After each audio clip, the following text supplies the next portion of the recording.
Dahil fully booked na ang ilang biyahe, nagdagdag na ng mga bus ang pamunuan ng PITX. May live report si Jamie Santos. Jamie? Maki, habang palalemang gabi, mas dumarami ang dumarating na pasahero dito sa PITX. Bit-bit ang naglalakihang bagahe, walang patid ang dating ng mga pasaherong pagsapit ang alas 6 ng gabi.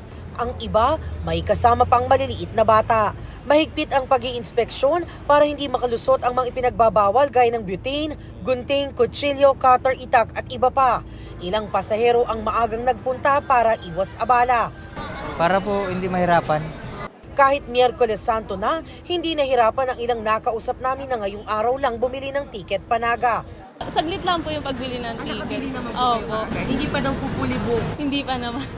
Ayon sa pamunuan ng PITX, fully booked na ang mga biyahe pa Bicol, kaya nagdagdag sila ng mga bus. For Bicol, Visayas and Mindanao, nagdagdag tayo ng 82 units para po ma-accommodate natin lahat. Maki, as of 9 p.m., nasa 178,402 passengers na ang dumating dito sa PITX. At yan ang latest mula rito sa terminal. Balik sa iyo, Maki.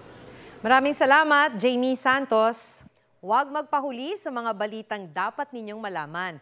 Mag-subscribe sa GMA Integrated News sa YouTube.